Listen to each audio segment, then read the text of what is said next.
My advice for filmmakers is, and any independent filmmaker, if you want to make a movie, you got to do it. You got to just work harder than anybody has ever worked in their life, and you got to do whatever it takes. You got to put your life, your heart, your soul, your money, whatever it takes. You got to do it. You have to figure out a way to do it, and whatever it takes, just do it. And don't take no for an answer. Don't let anybody ever tell you you can't do it, because you can. I mean, I'm living proof here that there's hope out there for independent filmmakers.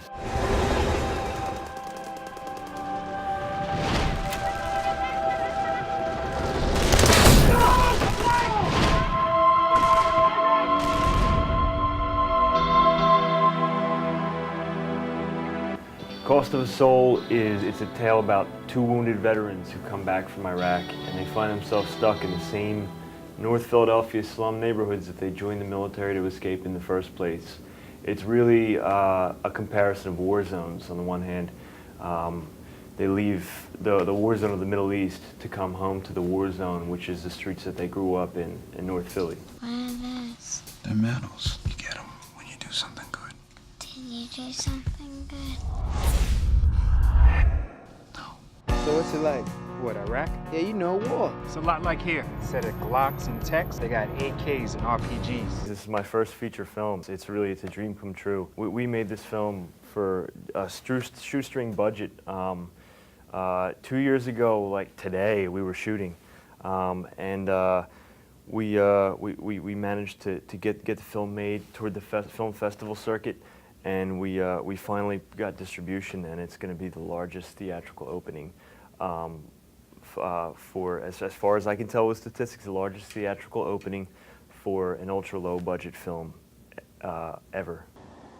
This character was so complex that we talked about the emotional stuff that had to happen, but I told Sean that was the easy part for me. You know, I was trained by Al Pacino's mentor. Charlie Lawton was my acting teacher, and he worked with me one-on-one for years. So, like, getting into it was cool that way, but then there had to be like a physical transformation for this character too. So I gained 25 pounds in 3 weeks to play the part.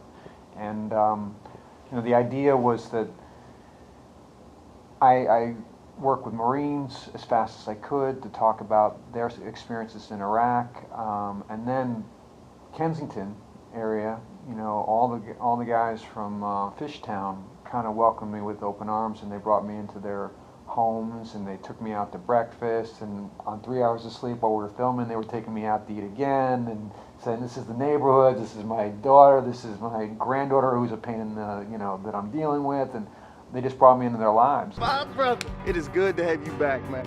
I know he's your brother, but he sells poison to kids. After all Ma's been through trying to get rid of that, you just tearing down everything she worked for. For me, the film was really about the family aspect and getting through to my little brother. And even as an actor, acting alongside the other actor, for me, I was talking to the youth, you know, on the street of today. And, you know, that's a challenge I think so many people go through every day, and it's, you know, it's an ongoing battle. My younger brother, if you see the film, you know, he has certain interests, and I'm trying to get him on track so that he can live, he can grow up and, you know, have a shot at life. And, you know, my older brother is just sort of that obstacle. So that was one aspect, just as a character. And as an actor, you know, I did a lot of research and just engulfing myself into playing a soldier returning home from the war in Iraq.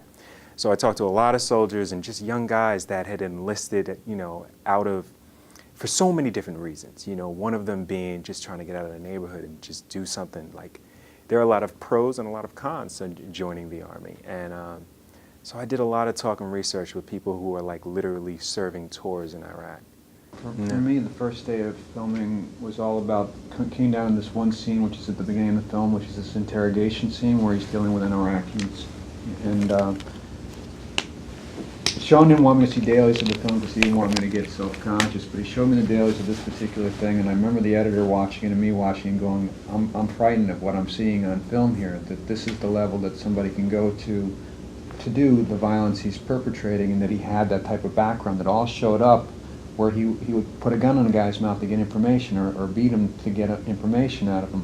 And when I saw that, and I saw it coming back to me in the dailies, it's like, all right, I got the guy.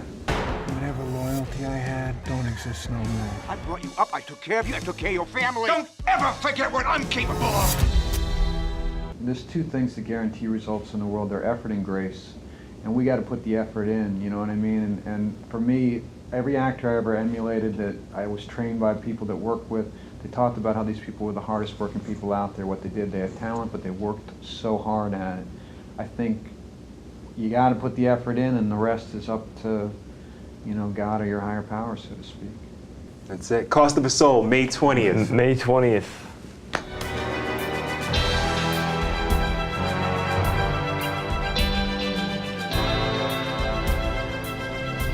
I'm just trying to help my family.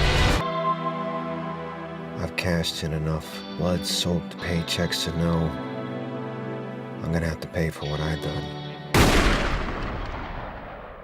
My name is Sean Kirkpatrick, director of Cost of a Soul. You're watching Reelblack. Go see Cost of a Soul in theaters May 20th.